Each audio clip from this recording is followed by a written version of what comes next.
Ahora te agradecemos tu tiempo y queremos consultar contigo sobre estas modificaciones para las medidas, si no entiendo mal, ¿verdad? Me vas a corregir Sí, que están planteando desde la Comisión de Reforma, se puede decir. sí, Comisión de Reforma Penal. ¿Y qué es lo que plantean específicamente? ¿Qué modificaciones están en el Código Procesal, verdad? Sí, el Código Procesal Penal te hago un poco, vos sabes que me da con retorno, me escucho y me cuesta hilar las ideas, no sé si pueden solucionar eso. Sí, Ya y ahí, está. doctora, Ahí, a ver, ahí escuchás igual mejor. me escucho de vuelta. Sí, o sea, lo que si podés explicarnos las modificaciones planteadas por la Comisión de Reforma del Sistema Penal Sí, Penitenciario, bueno, que presidís vos, ¿verdad? sí, así mismo. En primer, ay, me sale con el retorno y me cuesta hilar la idea, Carlos. Ay, qué desesperante. Vale, Sí, pon auricular. vamos a, este, doctora, ahí te escucho. A ver, ahí estamos mejor, parece, sí, ahí Sí. estamos. Bueno, el tema es el siguiente. En primer lugar, contarle a la audiencia que hay una comisión de reforma penal que es bicameral, o sea, compuesta por diputados y senadores, interinstitucional. También tenemos representantes del Poder Judicial, perdón, de la Fiscalía, de la Defensoría Pública y del Poder Ejecutivo.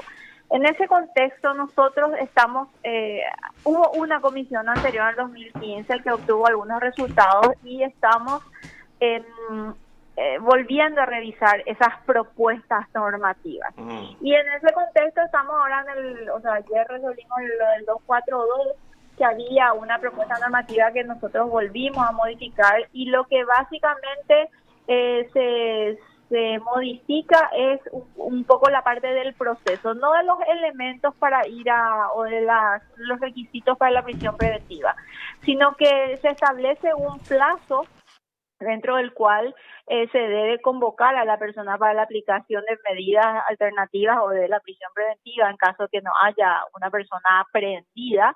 Un plazo de 10 días, entre 10 y 20 días se debe convocar a esa audiencia. Y por otro lado, viste que el gran problema que tenemos actualmente en el sistema penal es la serie de recusaciones que se dan sin causa para suspender las audiencias. Sí. ¿Qué es Sí. lo que ocurre en el caso de las medidas cautelares? En el caso de pedido de la fiscalía de prisión o de si no hay aprendido o de medidas alternativas o sustitutivas, las personas, o sea, los fiscales muchas veces no se van a la audiencia porque su requerimiento ya está por escrito, pero a veces igual solo recusa el fiscal para suspender la audiencia. Entonces ponemos que la audiencia esta de imposición de medidas se hará de todas maneras, aunque el fiscal haya sido recusado y que las recusaciones con relación al juez van a ser eh, sobre algunos numerales del artículo 50, que son en realidad causas de excusación, porque esta es una diligencia que debe ser cumplida. Entonces, de esa manera, para también evitar esa gran chicanería que existe de recusar al juez, recusar al fiscal a fin de ir dilatando la aplicación de medidas de medidas cautelares.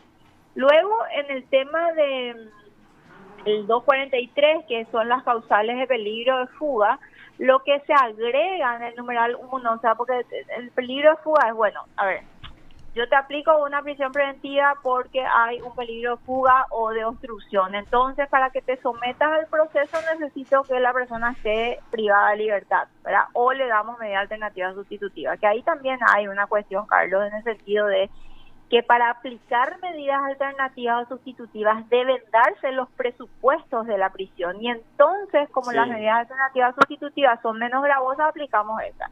Entonces siempre tenemos que analizar, o sea, el fiscal tiene que analizar si se dan los presupuestos para una prisión. Entonces, en la parte de peligro de fuga, en el numeral 1 que dice son peligro de fuga, la falta de arraigo en el país, le agregamos o disponiendo de arraigo suficiente las facilidades que tiene para abandonar el país, ¿verdad? Porque a veces tiene arraigo la persona, cierto, es lo que se da en los casos de delito económico, o sea, todos nuestros procesados tenían arraigo en el sentido de que tenían muchísimo dinero, pero a la vez esa cantidad de dinero les da la posibilidad de abandonar el país, ¿verdad? Y finalmente, en el artículo 244, esta es una propuesta, primero hay Sí, que aclarar que esta es una propuesta que tiene que pasar por las dos cámaras, vos sabés eso. sí, Lo que le agregamos en peligro de obstrucción a las causales ya existentes, que ya viene de la propuesta del 2015, es considerar como causal de obstrucción también cuando el imputado intimida a testigos, intimida o ponga en peligro a testigos, a la víctima o los allegados, ¿verdad? Viste que muchas veces comienzan las amenazas, comienzan este tipo de cuestiones que amedrentan o a la víctima o a los testigos. Entonces eso también poner como una causal de obstrucción a la investigación, porque en realidad en el numeral 2 de este artículo 244 se establece una cuestión de influir sobre los coimputados o testigos, pero de influir a los efectos de declarar, pero tenemos situaciones fácticas, reales, donde los imputados le amenazan a la víctima y a los testigos. Entonces, esa causal también agregamos. Esos serían los cambios, Carlos y Marcos. sí, 242, 243 y 244 entonces. ¿Se puede hablar, Sí, doctora, entonces de que tarifaron, se puede decir? O sea, le dieron elementos más concretos al juez. O sea, sí, más porque elementos. la Sí, norma pues ahora te dice peligro de fuga o de obstrucción, ¿verdad? sí. En ese caso la obstrucción le dan más elementos que tiene que él considerar para que pueda expedirse con respecto a la obstrucción. Si se dan estos requisitos es que puede obstruir, entonces ya se le indica al juez, ya se le cierra más, digamos, su abanico. Le agregamos o sea, eso está luego, ¿verdad? Eh, Dice que el 242 te dice, si hay peligro de fuga o obstrucción es uno de los presupuestos para la prisión y bueno, menos gravosa en el otro, como te decía, igual hay que explicar esto. Y en el 243 tenemos luego las causales de peligro de fuga, lo que le agregamos un poquito más porque, como te decía, en los casos en que el imputado tiene muchísimo arraigo, porque tiene 1.000 casas, tiene muchísimo dinero, pero a la vez ese arraigo le da la posibilidad de irse, Claro. ¿verdad? Entonces, se le da también, se le agrega el supuesto de que disponiendo del arraigo suficiente tenga las facilidades para abandonar el país. Se le da más supuesto para considerar como peligro de fuga. Y en el caso del peligro de obstrucción, que se le agrega ese numeral 4, diciendo, bueno, cuando el imputado le está amenazando a la víctima, cuando el imputado le está amenazando o poniendo en peligro al testigo de la víctima, también se va a considerar peligro de obstrucción. O sea, se le agregan más causales, por decirlo, o causales que en la práctica se dan, pero no estaba legislada. Sí, es demasiado importante, doctora, el agregado, incluso subrayado y en negrita, de que si no se dan los presupuestos para la prisión preventiva, no hay por Sí, qué dar medidas alternativas o así sustitutivas. mismo. Eso es Vos sabés demasiado que importante. eso es clave. Justamente ayer tuvimos un seminario, o sea, un encuentro con la Asociación de Defensores Públicos, estaban todos los defensores, y estábamos hablando del tema de medidas cautelares justamente. Acá nosotros tenemos disposiciones bien claras en el código que en realidad son Mm, medio letra muerta, ¿verdad? El bien claras. 234 de las medidas cautelares, donde te dice, vos tenés que aplicar medidas cautelares de manera excepcional. ¿Por Claro, qué están llenas nuestras cárceles? Y nuestras cárceles están llenas por la aplicación excesiva de la prisión preventiva y por otro lado por la gran morosidad que existe, que no se resuelven los casos, ¿verdad?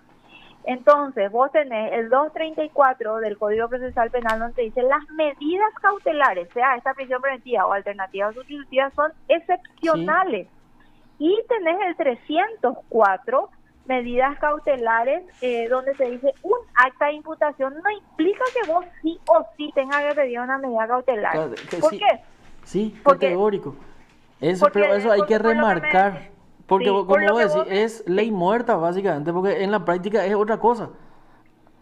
es así mismo. Porque los juzgados, al recibir una imputación, directamente están resolviendo sobre una medida alternativa como mínimo. Así mismo, es así mismo y en realidad no hay casos donde no necesitamos pedir medidas alternativas, porque a ver, hay que luego partir de para qué lo que sirve la medida Sí, alternativa o la claro. prisión, o sea, es para que la persona se sujete al proceso, para que no se te escape, diciendo en fácil, ¿verdad? Entonces, si vos sabes que alguien que está a disposición, se puso luego de la disposición, vino y te dijo, mira, acá está todo, yo estoy a disposición, buscame tal, ¿y a dónde es lo que se va a ir? No se va a ir a ningún lado, ¿verdad? Entonces, perdemos luego de vista cuál es la finalidad de la medida cautelar. Ahí comienza nuestro problema. Entonces, se aplica como regla, debiendo ser la excepción. Claro. Así mismo. Claro, porque es lo que cotidianamente vemos en los tribunales. O sea, uno va con su defendido y tiene que estar preparado para una alternativa. Quiero leer un poquitito para que nuestros teleoyentes entiendan. Sí, el artículo. El artículo 304. Sí. Medidas cautelares. El acta de imputación no implicará necesariamente la aplicación de una medida cautelar, dice al empezar. Sí. El fiscal, cuando lo considere pertinente, requerirá al juez penal la aplicación de cualquiera de las medidas cautelares dispuestas de conformidad a las reglas de este código.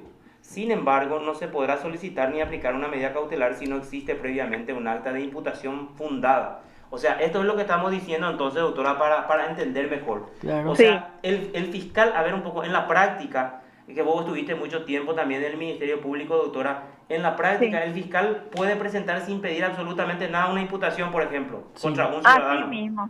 Claro, presenta una imputación, comunica al juzgado y no pide medidas cautelares porque considera, porque ahí enganchamos lo que decía Marco, o sea, el 245, que son las famosas medidas alternativas o sustitutivas de la prisión, yo te aplico en vez de la prisión porque no sos tan malo como para irte adentro y puedo controlarte con esta medida alternativa, te aplico la medida alternativa. Pero como fiscal tiene que justificar para pedir incluso alternativas que se dan los presupuestos de la prisión. Porque vos le estás diciendo, en vez de la prisión yo te doy una alternativa. Sí. O te sustituyo la prisión por una de estas medidas. Entonces yo tengo que justificar como Ministerio Público que se dan, porque es un hecho punible grave, que la persona está involucrada y que hay peligro de fuga o obstrucción. Así hay que justificar incluso las medidas alternativas sustitutivas. ¿Por qué? Porque si vos no cumplís, perdón, te termino la idea si vos no cumplís la medida alternativa, ponele, tenés prohibición de salir de 7 a 10 de la noche y saliste de 7 a 10 de la noche. Y te vas a prisión. Cumpliendo tu medida. Te vas directo a prisión. Sí. ¿Por qué? Porque antes ya se justificó que vos merecías luego la prisión, pero como sos medio bueno, entonces te permito litigar en libertad, ¿verdad? Sí. O sea, esto es las medidas cautelares son la excepción. Lastimosamente en el sistema esto se volvió una regla, así mismo. Sí, porque no es prisión / medida alternativa / medida sustitutiva. Es todo junto, viene... Claro. O sea, la raíz es la prisión preventiva, de ahí deriva la alternativa o la sustitutiva. Y dice el 304, conforme a lo que leíste, cuando el fiscal considere pertinente a más de un hecho grave, que tenga suficiente elemento de conectividad del hecho con el sujeto, peligro de fuga y o la obstrucción de la investigación. Que son los requisitos. Punto 1, que existan, dice, elementos de convicción suficientes sobre la existencia de un hecho punible grave. 2, sea necesaria la presencia del imputado y existan hechos suficientes para sostener razonablemente que es autor o partícipe de un hecho punible. Cuando por la apreciación de las circunstancias del caso particular existan hechos suficientes para suponer la existencia del peligro de fuga o la posible obstrucción por parte del imputado de un acto concreto de investigación. Son los 3 requisitos para decretar la prisión preventiva. Y estos requisitos se tienen que dar para que yo pueda analizar la sustitución o la alternativa. Sí, señor. Así mismo. Vos tenés que fundamentar, si vos sos fiscal, tenés que fundamentar, bueno, Juan hizo tal cosa, ¿verdad? Es un hecho punible grave, así los requisitos que le hice, y hay peligro de fuga o obstrucción. Hay peligro de fuga porque no tiene arraigo, ponerle. Y hay peligro, o si vas a argumentar también a obstrucción, tenés que decir en cuál de los presupuestos. Bueno, el tipo le está hostigando a los... le está influyendo a los testigos, entonces está obstruyendo la investigación, entonces yo necesito, en su caso, le corresponde la prisión. Pero cómo yo puedo hacer que esa persona se sujete al proceso por medidas menos gravosas, sin necesidad que se vaya a la cárcel, entonces ahí se le aplica una alternativa que es en vez de la prisión, y la sustitutiva cuando estaba en prisión y se sustituye después porque cambiaron las circunstancias. Sí. Sí o sí se debe dar esa fundamentación, o si no, una solicitud sin fundamento, y en ese caso arbitraria, como yo siempre digo. Si un poco de clase, ¿verdad? Porque es mi materia puede estar.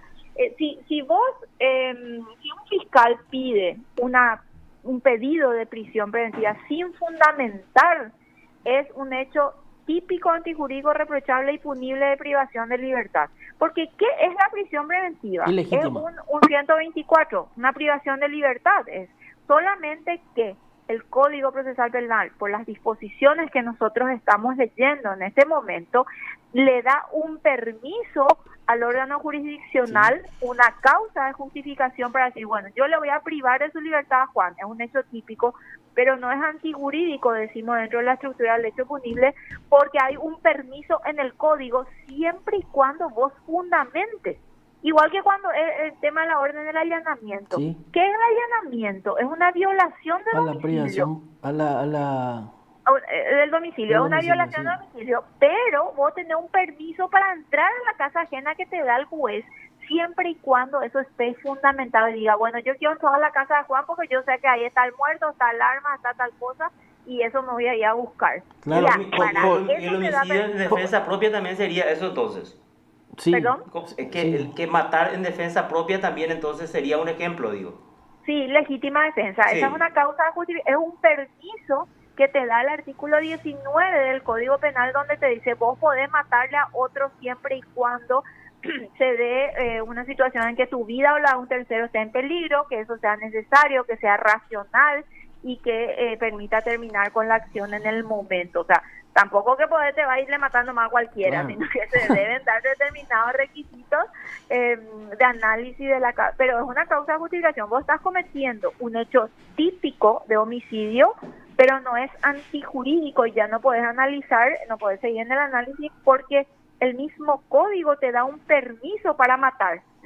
Literalmente te da un permiso para matar, para lesionar, para hacer algunas conductas que son se encuadran dentro de un hecho, pero que en determinadas circunstancias a vos te permite el sistema hacerlo, ¿verdad? Doctora, con relación al hecho grave, ¿no hay alguna modificación o alguna explicación sobre ese punto, ese requisito? Que conceptualice eso. ¿Qué es lo que es hecho grave, verdad? Porque claro. algunos dicen, no, es un hecho grave porque es delito, error para mí, ¿verdad? Claro, a ver, ese punto se discutió bastante porque la propuesta de modificación que venía de la otra comisión del 2015 planteaba sacar la palabra grave. Pero discutimos muchísimo ese punto porque ¿qué es lo que pasa? Justamente lo que mencionó uno de los dos, perdón que no sé quién mencionó recién, la distinción entre crimen y delito. Sí. A ver, que un hecho sea grave no depende de si es un crimen o un delito. Puede ser un delito dentro de la clasificación que hace el Código de Crímenes y Delitos, y la mayoría de los tipos penales que tenemos en la parte especial son delitos, Sí. y sea un delito gravísimo, ¿verdad?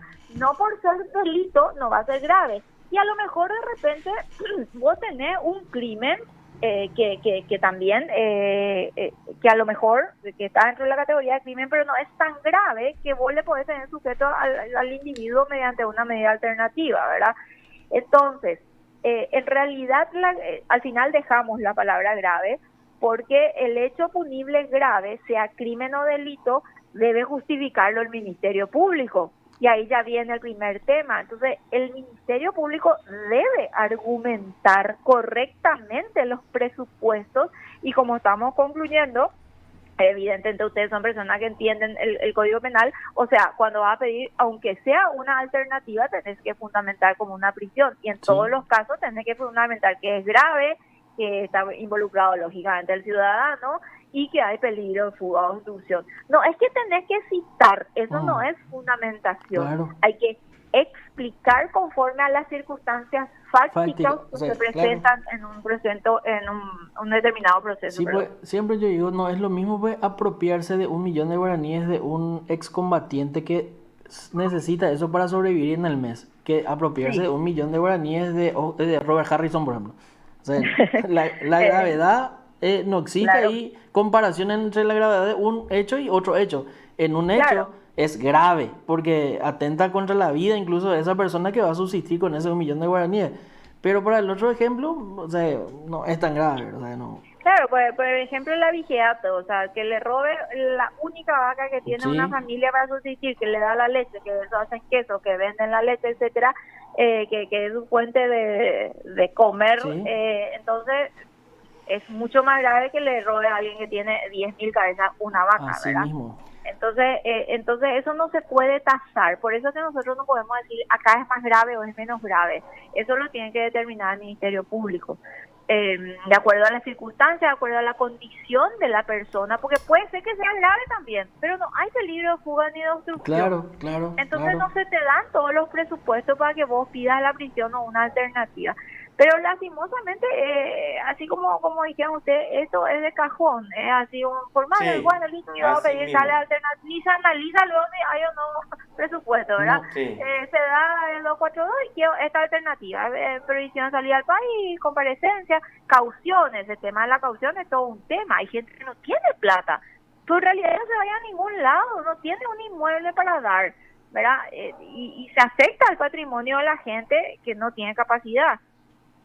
Y a veces se piden cosas imposibles, ¿verdad? Ustedes saben que están por los tribunales que eso es así a veces. sí. sí. Doctora, yo te quiero hacer una pregunta también el tema, a ver si tocaron en algún momento dado este tema de disponer o de autorizar los días para trabajar, por ejemplo. O sea, se Ah, habla sí, de una entiendo. Ah, tergiversación. O sea, yo estoy en reclusión domiciliaria, le solicito al juez y me sí, autoriza para salir a trabajar de lunes a viernes, ¿verdad? Porque hay sí, sí, criterios sí. diferentes, hay cámaras que dicen, no señor, no corresponde, eso no existe en la ley, no Mm, existe en la norma esa sí, autorización para salir a trabajar. Ese punto no tocaron sí. para dejar Ah, bien cerrado, bueno, digamos. eso no está luego en el Código Procesal Penal. O sea, yo creo que se está aplicando por analogía el Código de Ejecución, pero recordemos que ejecución es eso, cuando ya hay una condena firme y se establecen institutos de aplicación donde se les da una salida transitoria y permisos especiales para ese tipo de cuestiones. Pero eso no está previsto para las medidas alternativas. Estamos hablando ya de casos que pasaron por todo el proceso y donde, bueno, se les van pasando ellos por etapas también y se les va dando estos beneficios dentro del cumplimiento de una condena. Pero no tocamos porque eso no está luego previsto en el Código Procesal Penal, ¿verdad? Entonces hablamos de una actuación irregular tanto del juez como el agente fiscal, porque los fiscales pues dicen me allano para que salga a trabajar. Demasiado. Mm, No, me dice, por ejemplo, en el caso de la DINAC, ¿viste? Los fiscales sí, vinieron y dijeron, no hay elementos nuevos para variar la situación de Egal Melgarejo. Pero sí, no nos oponemos a que el tipo salga a trabajar y dejamos en manos de vuestra señoría esa decisión final, ¿verdad? claro.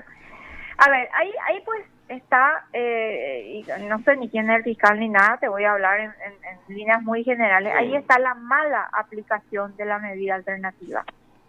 ¿Para qué es lo que le da un arresto domiciliario? En realidad el arresto domiciliario vos le estás beneficiando al sujeto así ese, no se mismo va a es. ir a ningún lado. ¿Por qué? Porque ante una eventual condena, como yo decía la vez pasada en un caso específico, si una persona eventualmente es condenada, ¿se acuerdan el caso del padre Rubio, por ejemplo? Él fue Sí, condenado no sé cuántos años, pero toda su vida estuvo con arresto domiciliario, entonces nunca pisó la cárcel.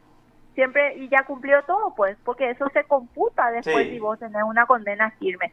Entonces, en realidad, una ficción este tema del arresto domiciliario. ¿Qué es lo que vos está no tenés pulsera electrónica para decir, no, se movió, su casa no se movió, no tenés la policía para controlar, no controla luego? Mm. Entonces, vos estás a que él quiera cumplir o no quiera cumplir. ¿Sí te vas a enterar si se va o no a algún lugar, verdad? Aparte, en realidad, este tema del arresto domiciliario para mí es una ficción de no sé qué, ¿verdad? O sea, no sé si es para calmar a la ciudadanía, si la ciudadanía va a estar más tranquila, si está, todos tuvimos privados de nuestra libertad en este tiempo de cuarentena en nuestras casas, ¿verdad? Yo realmente como se dice así coloquialmente, me hallo en mi casa, ¿verdad? Sí. Yo Sí. tengo acá mi escritorio, tengo mis cosas, mi tereré, ¿Tu internet? cuando estoy mi internet, salgo Pero- al patio cuando estoy muy estresada, o sea, Pero ese ¿sabes es un castigo. cuál es la gran diferencia, doctora, que encuentro? Porque la gran Sí, diferencia es que las personas que tienen sí, esa autorización judicial para estar en su casa son ex altas autoridades, altos funcionarios sospechados de hechos de corrupción, No son comunes ¿verdad? y Entonces la diputados. gente, ¿qué ve exactamente? ¿Qué es lo que ve la gente? Que es un privilegio para esa gente Mm. ir a su casa. sí, Así mismo como vos estás sí, diciendo, o sea, así vos es. sabés que estar mejor, ¿quién no va a querer estar en su casa? ¿Verdad? Ujú. Claro, es Sí, el lugar donde más uno se halla, pues en su casa. sí, Sí. Una Así ex, mismo es. una ex magistrada nos dice acá, doctora, de la lectura Sí, y lectura de tanta alta imputación que recibí, el sí, Ministerio Público solicita medidas cautelares sin ningún tipo de fundamentos. ¿y así qué es mismo, lo que nos dice la así doctora mismo. de cajón? Sí, Agarran, copian y ponen. Incluso en la carátula o arriba aparece otra causa, porque Sí. no se sí. percataron de que... Y dentro de eso es lo más grave, dice nuestra teleoyente, que incluso piden medidas como prisión sin Mm. fundamento. Mm, O sea, Así imagínate lo de. mismo. El que rechazaba eso, porque en realidad los jueces están para eso, el juez de garantía, Sí, tienen que rechazar. El que rechazaba eso era Pedro Mayor cuando era juez. No se daban los presupuestos, decía, le rechazaba, no le sí, daba. O porque... sea, ese es el trabajo del juez de garantía. A ver, nuestro código es súper lindo, es nuestro código, eso le decía ayer yo a los defensores. Nuestro código en realidad es bien, porque doctora, no van a proveer esto, no van a proveer lo otro. Lo que pasa es que nosotros no podemos legislar capacidad, honestidad y coraje. Eso no puedes legislar. ¿Entendés? O sea, lo que puede hacer una norma general que pueda ser comprendida por todos. Incluso algunos, por varios artículos vamos tocando, por decirlo, y algunos volvemos a decir, o sea, para que se entienda mejor, porque parece que está en chino mandarín, porque no sí. se entiende, ¿verdad? Sí, Entonces, el problema es la aplicación, el problema es cómo interpreta cada uno, el problema es que vos te vas a un juzgado y interpreta de una manera una cosa y en el otro de al lado interpreta de otra manera. Entonces, acá lo que necesitamos es una firmeza y decirle a la fiscalía cuando hace mal las cosas, señor fiscal, yo no voy a aplicar medidas porque vos no fundamentaste. Y acá el código dice que vos tenés que fundamentar como si fuese una prisión y explicar por qué pedís alternativas, ¿verdad? Esa es la situación en realidad también, ¿verdad? doctora, para concluir, te quiero consultar tu opinión o tu postura con respecto a la situación de Cuevas. Su Cueva, retorno a la Cámara de Diputados, no su sí, retorno, su no intervención a través de la Telemático. forma telemática. claro. Bueno, Cuevas está justamente en este momento con una medida alternativa y como estábamos diciendo, o sea, en realidad sustitutiva porque le sustituyó a la prisión que Sí. tenía. Como estábamos diciendo, el Código Procesal Penal no prevé un permiso para el que está privado preventivamente de su libertad y yo en un principio yo había dicho, tengo que aclarar que él no estaba impedido de volver porque escuché por algún medio que se le había dado con permiso para trabajar. Si el juez le autoriza, que yo voy a decir, si juez Mangos y ¿verdad? Entonces, pero había sido que el juez no había dicho y sacó ayer, creo que sacó antes de ayer la aclaratoria que Ayer. presentó Guillermo diciendo el juez que que no corresponde, que a él no le corresponde, no es la vía, qué sé yo, solamente que van a plantear una revisión después como para que le levanten el arresto domiciliario. Pero así como está, él está preso en su casa. No puede trabajar, no está previsto que un preso, porque hoy tenemos tecnología, pueda trabajar, ¿verdad? Y en consecuencia, como estuvimos hablando, entonces el juez y el fiscal que le Sí. otorguen ir a trabajar tienen que ir al jurado de enjuiciamiento porque esa figura no está prevista en la ley. Yo ¿Verdad? lo O que le quiero otorgan la saber, no libertad sé si ustedes, total, sí. los casos en que se dieron, ¿en qué se fundamentaron en qué se fundamentó el juez? ¿En qué normativa? ¿En base a qué normativa? O sea, te vas preso, pero te doy Sí, permiso. el derecho de trabajar de la Constitución. Sí. Y eso Híjole, fue, entonces, bueno, levantemos todas las medidas, Por porque eso, eso no, es lo que te digo, justamente, la doble moral, sí, pues, ¿qué es lo justamente que yo es, no? dije, entonces a todos los presos de Tacumbú tenemos que darle el derecho al trabajo. Claro, por supuesto, a toditos ellos que tienen también su familia, que son mucho más pobres que esto, a lo que se les da permiso, en ¿verdad? en el caso de la DINAC hay que decir, digamos, no sé si a favor del juez, que él le dijo a la fiscalía, le dijo no. O sea, no, ahí acá en la ley no está prevista esa salida, esa figura de que salga a trabajar. En Sí, consecuencia, yo le otorgo la libertad total porque para claro. mí se dan los requisitos, no eso de que le autorizo a trabajar lunes, martes y viernes y Mm. sábado, ¿verdad? Por decirte. Claro, incluso ahí haciendo hasta un chiste, bueno, listo, tipo, tipo con piolita, ¿verdad? Y Sambucú. entonces, bueno, tenés que a las 10 de la noche tenés que estar en tu casa, hasta Mm. las 5 de la mañana, pues ya puedes salir, ¿verdad? O sea, no tiene ustedes se dan cuenta que es un sinsentido y me parece bien lo que hizo el juez. Vos sabés que Sí, yo estoy de acuerdo y es más, hay muchos casos en que no tienen que estar presos luego. ¿Por qué? Porque yo quiero ver las fundamentaciones de peligro, fuga, obstrucción, o una cuestión solamente, en todos los casos, no digo solamente en todos los casos hay que ver si se dan los presupuestos, partamos de los presupuestos, ¿verdad? Ese Sí. es el punto. ¿Por qué? ¿Qué ocurre? Se crea pues y hay que explicarle a la ciudadanía que ese es un estado, que ese es el estado de derecho, ¿verdad? Yo sé que estamos todos, me incluyo, todos estamos cansados de tanta corrupción, ¿verdad? Y ahora lo estamos así, yo estoy así a punto de darme un paro cardíaco con lo que ocurrió ayer en salud. Y Mm. exacto. nos No, toman del pelo, pues, Sí, se ríen pues de nosotros, sí, ¿verdad? sí. O sí. sea, yo Pero, analicé, no, es que a mí me contó el vecino esa licitación, ¿verdad? Yo pero, analicé esos documentos y el ministerio no presenta pruebas en el ochenta y sumario. cinco No, mil millones de razones tiene para echarlo a esos funcionarios y le premian con 20 días de suspensión sin goce de salario. Es una vergüenza. claro, es una vergüenza. Entonces voy a decir, bueno, ok, el problema de Paraguay es la impunidad, te dice la gente. ¿Verdad? Cuando yo planteé el tema de aumento de pena, cierto, es la impunidad el problema. Y ahora a la impunidad judicial le sumamos la impunidad administrativa, Mm. que es una joda ya esto, ¿verdad? O sea, vos le denunciás al funcionario y después no presentás pruebas y entonces no presentó pruebas. Pero imagínate, ustedes dimensionan lo grave que eso es. O claro. sea, el país paró, la gente quebró, Doctora, se quedó sin comida. y ahí quiero aprovechar para terminar, para concluir, ahí te quiero preguntar. Eh, ¿Qué te quiero preguntar? Porque ella está explicando la gravedad del hecho. Sí, Nuestro código puede prever la figura del daño social, reparación del daño social, dice, ¿verdad? Sí, El daño social, en el caso de la DINAC, en donde ustedes sí. también estuvieron desde un principio, a mí me parece una burla. ¿Por Ujú. qué? ¿Por qué yo te digo esto, doctora? Porque si bien el daño material, el perjuicio patrimonial a la institución se cuantifica en 59 millones de guaraníes, el Sí, daño que se causó es demasiado grande, ¿verdad? Como claro. ocurrió en el tema del Ministerio de Salud. Pero en el Ministerio de Salud, aparte del daño social, hubo una cuantificación enorme, 85 mil Sí, millones. Pero en el caso de sí, la DIGNAC, también, ¿por qué?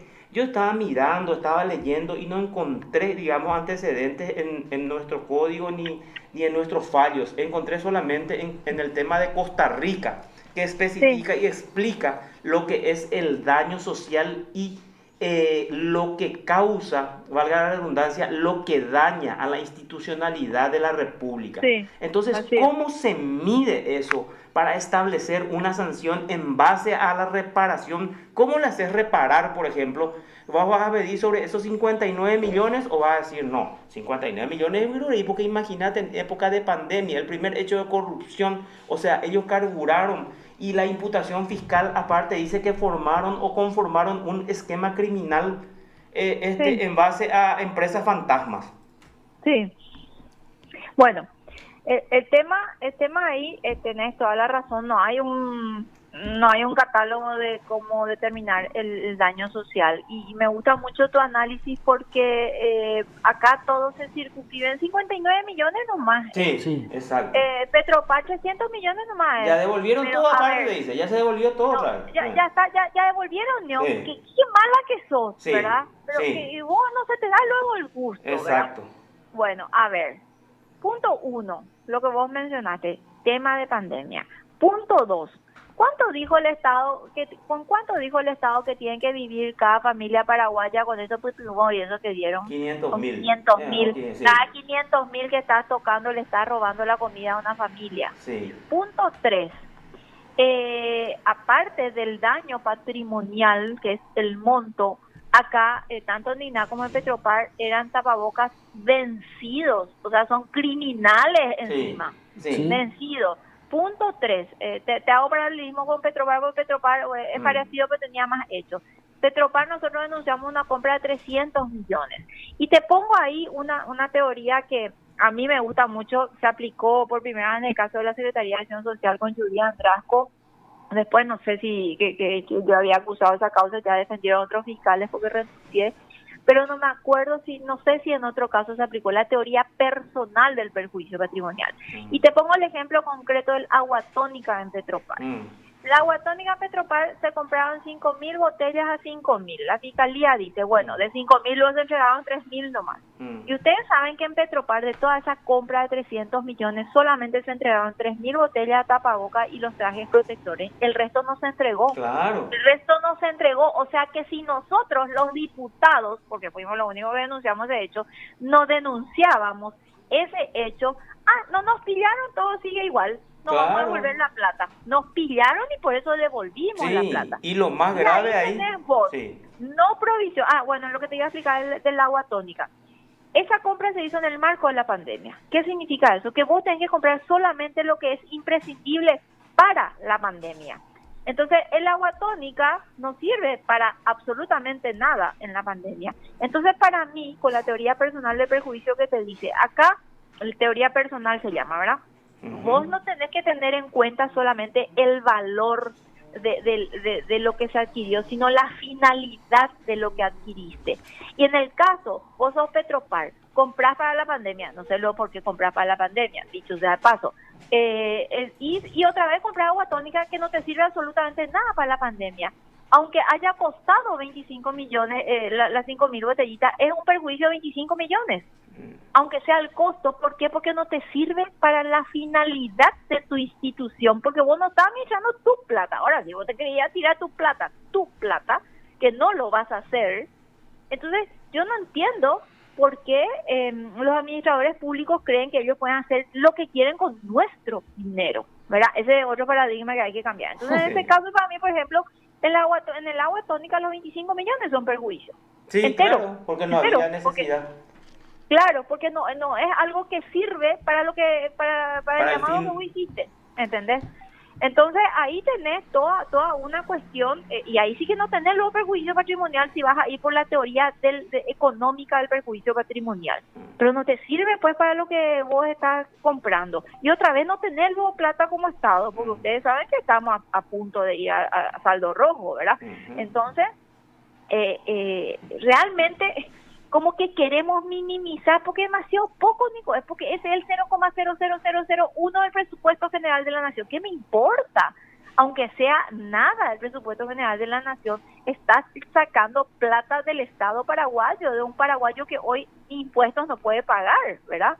Entonces, así mismo es como que tenemos todos los conceptos, todos trastrozados. Además de comprar algo que no sirve para el tema de la pandemia, se sobrefacturó, o sea...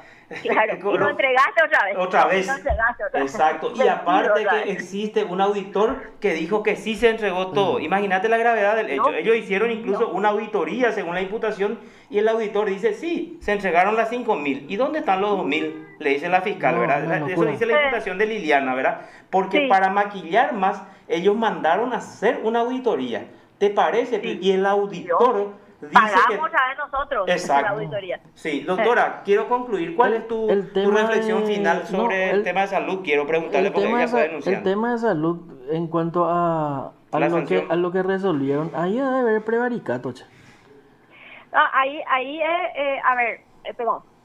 ¿Qué te dice el juez instructor? Porque yo no tuve acceso a todo, pero me enviaron las 2 últimas hojas. ¿Qué te dice el juez instructor? Yo soy juez instructor y como juez tengo que juzgar. Tenés 2 partes, una que denuncia y tiene que aportar las pruebas y la otra que se defiende. Acá el que denunció no aportó una sola prueba, dices.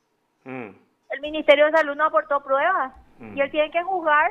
Él no puede tapar la ineptitud y la jueza que está escuchando te va a corroborar eso. Sí. Que ellos no pueden suplir la ineficiencia del que tiene que acusar, el que tiene que presentar pruebas. Y acá, que no me vengan a decir lo del ministerio que no había pruebas.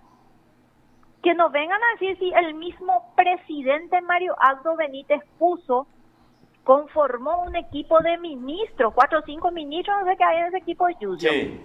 para investigar la compra de salud. Mm. Creo que investigaron 30, de las cuales 29 estaban todas mal. ¿Y qué Sí. es lo que se juzga en un sumario administrativo? Y lo que vos juzgas es lo administrativo, como su nombre lo dice. Para lo otro está la justicia penal, que tampoco avanzó mucho en ese tema. Sí, una Pero vos lo vergüenza. que juzgas es Mm. cómo se hizo el proceso.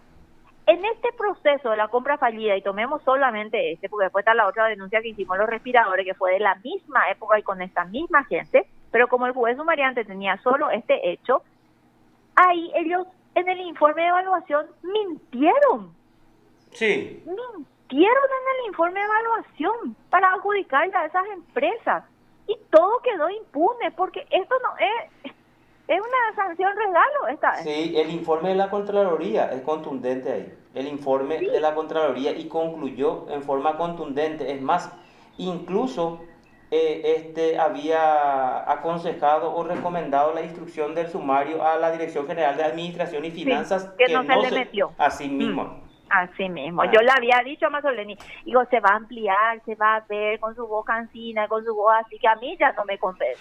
Realmente yo le tengo mucho respeto al doctor, pero a esta altura a mí sus explicaciones, y después de esto ya, Dios mío, No, vos esto ya denunciás, es. decís que vas a aclarecer los hechos y no presentás pruebas, Dios Sí. mío, ¿entendés? Es grave todo lo que está pasando. Es como que nos siguen ponemos una mejilla, después la otra, y después, pero como dentro de 12 Ya horas no va a tenemos surgir un mejilla, escándalo doctora. mayor. Ya no tenemos, mano, ya. Bueno, el tapabocas nos protege un poquitito, tenemos que hacer más acolchado para que no nos duela tanto. Dale, doctora. Gracias doctora, por Gracias tu por el tiempo. tiempo. Fue un gusto. Bueno, dale. Chao. Gracias. Usted está escuchando PDS. La doctora Rocío Vallejos, La diputada, sí. diputada nacional.